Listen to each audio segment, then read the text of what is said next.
বাংলাদেশ সাম্প্রদায়িক সম্প্রীতির এক অনন্য দেশ। এই দেশের প্রাকৃতিক দৃশ্য যেমন সৌন্দর্যময়, তেমনি এর অধিবাসীদের ধর্মীয় বিশ্বাসও বৈচিত্র্যময়। হিন্দু, বৌদ্ধ, খ্রিস্টান, মুসলমান সহ বিভিন্ন ধর্মে বিশ্বাসী জনগণ আবহমান কাল থেকেই এই দেশে সাম্প্রদায়িক সম্প্রীতির বন্ধনে আবদ্ধ, যেখানে আজানের ধ্বনিতে ঘুম ভাঙলেও সূর্যাস্তের সময় ভেসে আসে শঙ্খধ্বনি। চায়ের দোকানে আড্ডায় মজে ধুতি তিলক পরা পুরোহিত আর টুপিদাড়িওয়ালা মৌলভী। আর এভাবেই এগিয়ে চলেছে বিভিন্ন জাতি, ধর্ম, বর্ণ ও মতাদর্শের সংমিশ্রণের সম্প্রীতির বাংলাদেশ। তবে ৫ আগস্টে দেশের রাজনৈতিক অঙ্গনে এক বিশাল বিপ্লব সংঘটিত হয়। এ সময় রাজনৈতিক অস্থিরতার সুযোগ নিয়ে দেশের কয়েক জায়গায় সংখ্যালঘু নির্যাতনের দাবি করা হয়। কোনোরকম যাচাই বাছাই ছাড়াই সত্য মিথ্যা সেসব খবর তখন ব্যাপকভাবে সামাজিক যোগাযোগ মাধ্যমে ছড়িয়ে পড়ে। মূলত সাধারণ মানুষকে বিভ্রান্ত করতে উদ্দেশ্য প্রণোদিতভাবে এসব গুজব ছড়ানো হয়। এতে দেশের ভাবমূর্তি নষ্টের আশঙ্কা তৈরি হয়।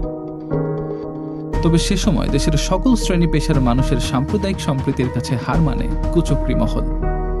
কিন্তু তাদের চক্রান্ত এখনও থামেনি। আগামী ৮ থেকে ১৩ অক্টোবর উদযাপিত হবে সনাতন ধর্মাবলম্বীদের সব থেকে বড় ধর্মীয় উৎসব শারদীয় দুর্গাপূজা। দুর্গাপূজা শুধু হিন্দু ধর্মাবলম্বীদের হলেও উৎসব পুরো ১৮ কোটি বাঙালির। ধর্মীয় আনুষ্ঠানিকতা নিজ নিজ ধর্মের জন্য, কিন্তু উৎসবটা সবার। ধর্মের দিক থেকে আলাদা হলেও আমরা একই সংস্কৃতিতে বড় হচ্ছি, আমরা বাঙালি, আমরা সবাই একসঙ্গে আনন্দ করি। ধর্মটাকে ভেদাভেদ করি নেই, সবাই বন্ধু ভাই বোন হিসাবে একরকম মনে করেছি। ছোট থেকে বড় হয়েছি, বন্ধু বান্ধব তাদের তারা পূজা করে, আমাদের ধর্ম আমরা পালন করি।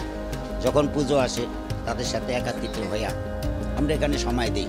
ঈদের সেমাই আর রোজার ইফতার যেমন হিন্দু মুসলিম ভাগাভাগি না করে খেলে জমে না, তেমনি পূজার নাড়ুও নিয়ে আসে অসাম্প্রদায়িকতার স্বাদ। সম্প্রীতির বাংলাদেশে এবারের দুর্গাপূজায় প্রায় ৩৩,০০০ পূজা মণ্ডপ তৈরি হবে। স্বার্থান্বেষী মহল এ সময় প্রতিমা ভাঙচুর কিংবা উচ্ছৃঙ্খল আচরণের মাধ্যমে আবারও ষড়যন্ত্রে লিপ্ত হতে পারে। কেননা তাদের লক্ষ্য একটাই, সাম্প্রদায়িক উস্কানির মাধ্যমে দেশকে অস্থিতিশীল করে তোলা। যদিও বাংলাদেশের মানুষ সব সময় ধর্মীয় সম্প্রীতির অনন্য নজির রেখেছে, তবে এবারের প্রেক্ষাপট কিছুটা ভিন্ন। এবার দরকার বাড়তি নিরাপত্তা এবং বেশি সচেতনতা। বাড়াতে হবে আইন শৃঙ্খলা বাহিনীর তৎপরতা, নিশ্চিত করতে হবে নিশ্চিদ্র নিরাপত্তা। আইপি ক্যামেরার মাধ্যমে সংশ্লিষ্ট ইউএনও অফিস ও থানা থেকে ২৪ ঘন্টা পূজা মণ্ডপগুলো মনিটরিং করতে হবে। কিন্তু নির্বিঘ্নে পূজা উদযাপন নিশ্চিত করা শুধু আইন শৃঙ্খলা বাহিনীর দায়িত্ব নয়। আনন্দ যখন সবাই মিলে ভাগাভাগি করে নেয়, দায়িত্বের ভাগটাও সবার হওয়া উচিত।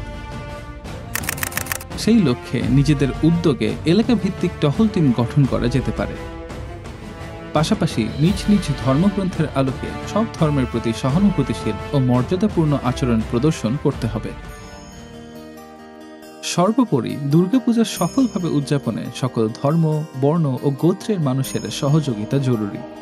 কেননা পূজার আনন্দ শুধু সনাতনীদের একার নয়, এই আনন্দ সকলের।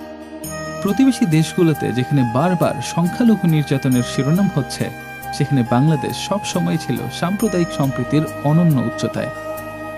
দেশবাসীর প্রত্যাশা বরাবরের মতোই এবারের দুর্গাপূজাও যেন বাংলাদেশের সম্প্রীতির আনন্দযজ্ঞে পরিণত হয়।